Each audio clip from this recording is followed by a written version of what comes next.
dossier Ousmane Sonko bi ñu ngi xaar lan la justice di wax. ay avocat am bu ñu ci waxee ñun ñu am ci xalaat. quant à 20 millions wu Qatar yii nii ay kàcc la.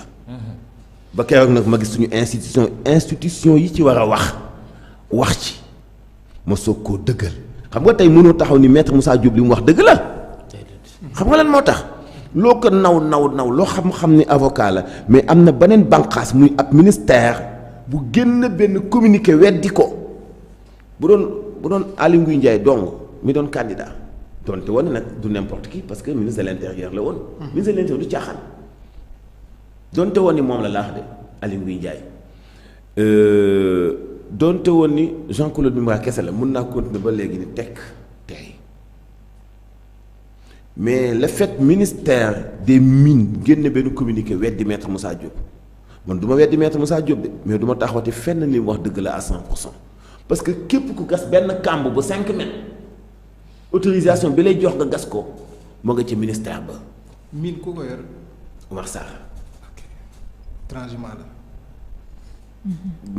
Retrouvailles la du transhumant. Retrouvailles. Il a son propre parti politique. Il était au PDS même Macky Sall était au PDS. Retrouvailles la. Retrouvailles la. lu ma ta ràññee la ñoom ñaar retrouvailles la du transhumant. gestion libérale googu nag jaxasoog socialisme. mooy système bi ñuy wax ni nañ ko changer pour ñu yëg ni ñun ay doomu aadala la ñu ñuy dund yu war a séddoo ak ñoom ñu jiite suñu ay ressources. mais 2019 amul lu mu fi tàmmul président Macky Sall de. tolluwaay la woon. parce que dañoo bokkoon kër gi ba noppi waa ji génn yi li fàtt leen te ñeebluwu leen woon Macky da leen a ñeebluwul woon bi mu jëlee réew mi moo taxit jamonoy tamante la woon. mais yàgg juboo day am. léegi ñoom ak seen juboo googu ak seen néeg boobu nag. la Sénégalais yi soxla changement. voilà mais Alaaji maître Moussa Diop ci biir waxam bi mu waxee ba pare mu ngi naan kàddu yi may génnee su ma noppee mën naa génne sax ñu dóor ma bal su waxantuma sax wàllum jàpp bi tëj daal di yóbbu léegi mu joxoñ ki nga xam ni que mooy Macky Sall ak Jean-Claude ñu gis kenn kese moo génn daal di porter plainte muy Aly Ngouille pourquoi moom seul mu daal di génn porter plainte te alors que kii di Macky Sall ak Jean-Claude ñoom ñu ngi gàdde silence bi. pourtant day loolu laa seen première question loolu laa leen répondre mu ne leen yëf yi sëb la li ko bënn nga ci biir Jean-Claude Mimra mu ngi fi Macky Sall mu ngi fi mais Aly Ngouille Ndiaye mi doon candidat te génn ci Macky Sall moom moo porté plainte pourquoi moo ma jaaxal moom la ñu war a topp ak avocat am ba ko yóbbul plainte. avocat bi ko yóbbu plainte bi am na keneen ku ma nekk avocat am ci nguur gi waaw parce que mu ngi jot convocation 16h diggante 16h ak 17h. ki mu nekk avocat am ci nguur gi moom mooy kan lu tax mu doon Aly Ngouille Ndiaye bàyyi gis nga seen candidat wu Macky ak pré Macky yi chaque jour affaire bi dafay feeñ ndànk-ndànk mais pourquoi Jean-Claude waxul dara. ñoo xam de Jean-Claude amul mu wax Jean-Claude moom bàyyi moom dafa toog ci dugg xolu Sénégal di dogal li ko neex jaayuñu sukkar su baax accaparé na suñu suuf tuxal na dëkk gental na leen du n'importe qui bàyyi leen ko nga def lu ko neex. ko may. mais président Macky Sall moom ku ko mës a joxoñ nag affaire. jul moom tamit ci côté fenn mu noppi ne tekk tekkaara. ah nañ toog seetaan rek. y a quelque chose. peut-être.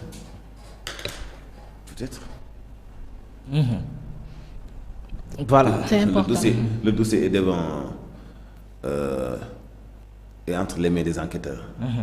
dañ bàyyi ñu eggale seen gëstu. tout court foofu nga ci mën a yem tu peux pas aller au fond des choses quoi. parce que en fait. foofu nga ci mën a yem. voilà c'est important Baye Moussa ban jàngat ngay def ci mbir moom mi nga xam ni gis nañ ni révélation réponse automatique. waa Khalifa maanaam ni ñu baralee ba convoqué maître Moussa Diop. waroon nañu mën a convoqué Cheikh Yérim Seck Madiambal Diagne it ñu joxe ay leeral.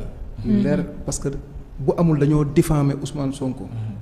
bu amul dañoo diffamer communauté mouride biñ ni ñoom la ñu jëloon xaalis bi pour yóbbu ko ci ñoom pour ñu mën a jàppale Ousmane Sonko.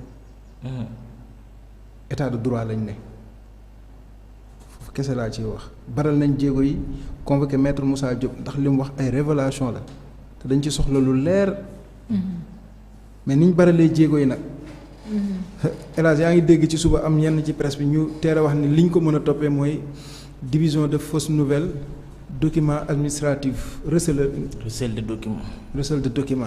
mais est-ce que document ba am na authenticité wala déet. suñu média bi sax dañuy doy wax quoi. moom bu fekkee dafa recel document administratif muy yor këyit woo xam ne moom waru koy yor d'accord nañ ko nangul.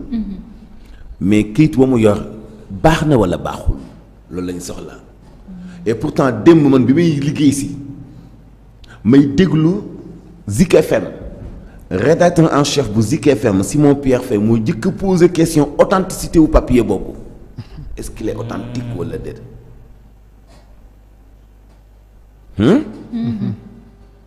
dañ topp nag ni kayit bi bu fekkee am na c'est un papier boo xam ne am na authenticité bi ñuy wax ak war na koo yor wala war koo yor ñaar yu bokkul la bu fekkee war koo yor d'accord loolu yoon am na mu ci wax mais donte yor na ko noppi ne est-ce que baax na wala baaxul ñun li ñu soxla mooy am na wala amul pas war na koo yor wala war koo yor am na démb ku ko doon wax billahi yàlla xam na ko ni média bi daf ci bëri ñoo xam ne ay complices lañ comme ni syndicalistes yi doone ay complices comme ni patronat bi doone ay complices moo tax affaire bi système la bàyyi ay Moussa Robert Zongo dañu ko fekk ci otoom bayone ko taal ko ci otoom def simulation d'accident au Burkina Faso. journaliste. Zongo. Albert Zongo.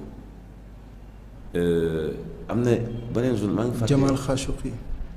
Jamal Alain xawma journaliste français bi benn policier dóoroon bal Côte d'Ivoire mu dee autant. ñu ngi intimider rek ñu ngi menacer ñu ngi nappaate ñenn ñi fexe nañ mu dugg ci seen système bi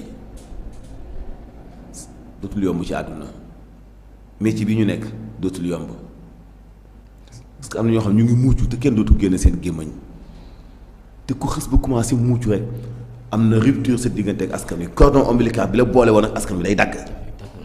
waaye Moussa kenn du ñam mu neex ngay dawal sa 4x4 tabax sa kër nekk en l'aise kenn du la tudd te ok après nga continuer nekk ci naaju di xeexal askan wi te nga xam ne saa boo noppee Baye Moussa saa booy wax yow mun nga am xel mu dal mais sa ay njaboot dañu naan duñu noy réew mi moo toll foofu ci ñi goree di ngir am ñooy exposé ñu dunde ngor te tàmmal seen bopp xiif mais fii ak booba soppee ko xaju fi de Baye Moussa moom kay leen doo ngay am Sénégalais yi bu ñu amee ñoom seen tolluwaay man Mansour Diop boobu nga xam ni wallaahi gis naa proposition gis naa yoon bu yaatu gis naa Bakar Feggo gis naa nux gis naa itam dund gu nëtëx je préfère des ak sama dignité fii teg askan wi di xeex bu amul benn njëriñ bu ma séentuwul tus parce que ki may xeexal ëpp ma salaire ëpp ma lijjanti ëpp ma connaissance xëy na li ma am sax moom amu ko mais ñooñu ngay xeexal pendant presque 20 ans man l'an 2000 laa commencé def stage ci média askan boobu bu ñu lànkee ni ñoom bëgguñu changement ñu manipuler leen ñu préfère continuité wallaay Baye Moussa dinaa bàyyi média wallaay dinaa bàyyi média mun naa bañ a bàyyi nag média en tant que tel nii mais traite information Sénégal wallaay dinaa ko bàyyi dinaay nekk ci tool yi média mooy sama passion loolu laa xam loolu laa bëgg mais dinaa am beneen méthode ci MMD média bu dul di traiter information politique au Sénégal parce que gis nga Sénégal gis nga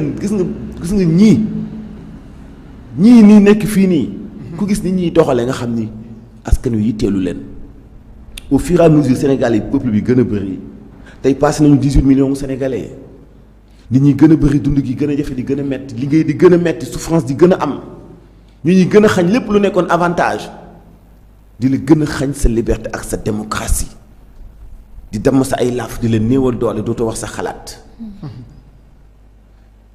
ba kañ. ba kañ